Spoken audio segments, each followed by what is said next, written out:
Hello, my name is Jim Gamble, and I'm the 2014 President of the Missouri Realtors. Thank you for joining us today for the June 2014 edition of Missouri Home Matters. Today we will review the month of June as well as the second quarter of the year. I have great news to share. Overall, we did experience a jump in business, as is expected for the busy spring selling season.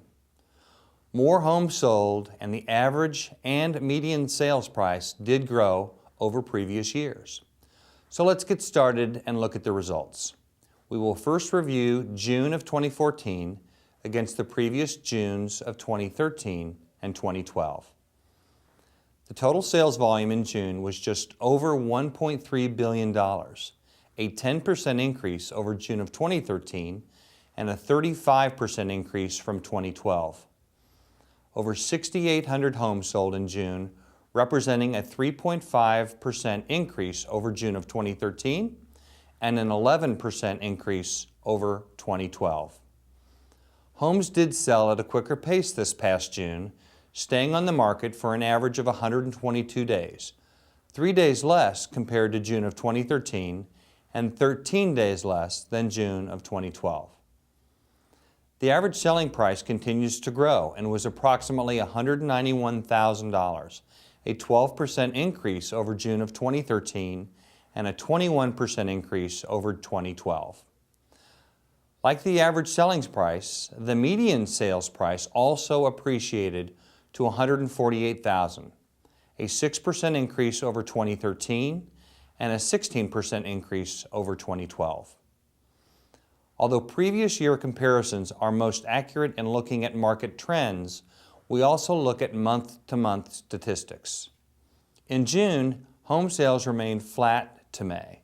The number of days on market decreased by 2 from 124 days in May to 122 days in June.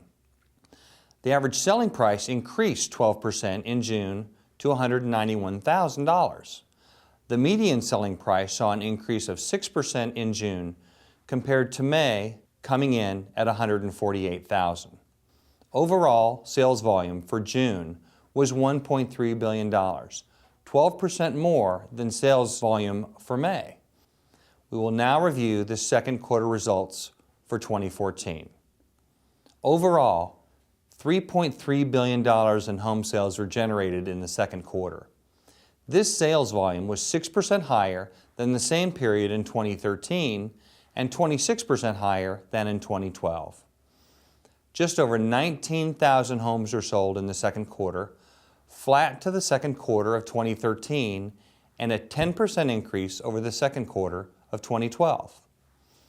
Homes sold at a much quicker rate of 4 days shorter than second quarter 2013 and 13 days shorter than second quarter 2012.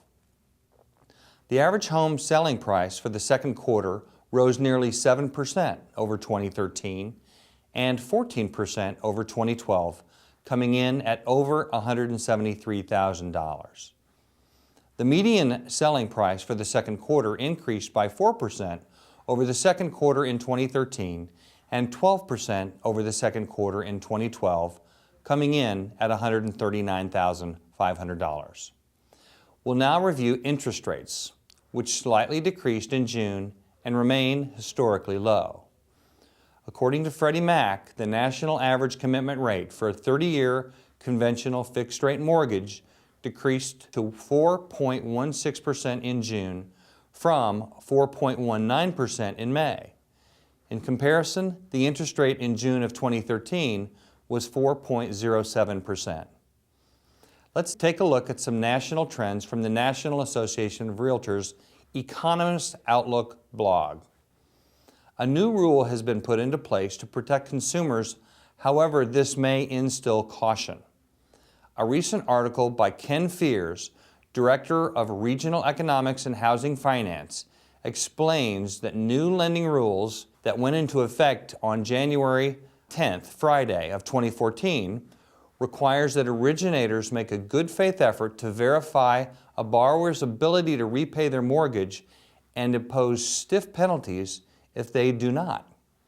These rules make sense to protect the consumer, but can also give lenders pause. In April of 2014, NAR Research conducted its second survey of mortgage originators. The study found that some lenders have opted for buffers ahead of the QM parameters. The use of buffers was most common on the 3% cap, with 28.6% of respondents employing one. When asked their rationales for using a buffer, 44.4% indicated concerns over buyback risk, followed by concern over ability to discover all aspects of the borrower's ability to repay at 38.9%. No portfolio was not an issue for the sample, and only 16.7% of the sample indicated litigation cost as a driver. Finally, nearly a third of respondents had not adopted to the QM rule by April of 2014. Once adapted, 22.2% intend to maintain their buffers, while only 5.6% will eliminate them. This pattern suggests that lenders' concern could hamper a full expansion of the credit box, even as lenders become more comfortable with the QM rule and its risks. We will now review information on the latest Housing Affordability Index, which has been posted by Michael Hyman, Research Assistant with Economic Updates. At the national level, housing affordability is down for the month of May and lower than a year ago due to a rise in home prices and slower rising mortgage interest rates. Housing affordability is down for the month of May as the median price for a single-family home in the U.S. increased. The median family home price is $213,600, up 4.9% from a year ago. Price gains are continuing to slow down. Mortgage rates are up 77 basis points, 1 percentage point equals 100 basis points, from last year. Nationally, affordability is down from 179.3 in May of 2013 to 159.3 in May of 2014. While jobs and income levels are up slightly from last year, they are not growing fast enough to offset price increases.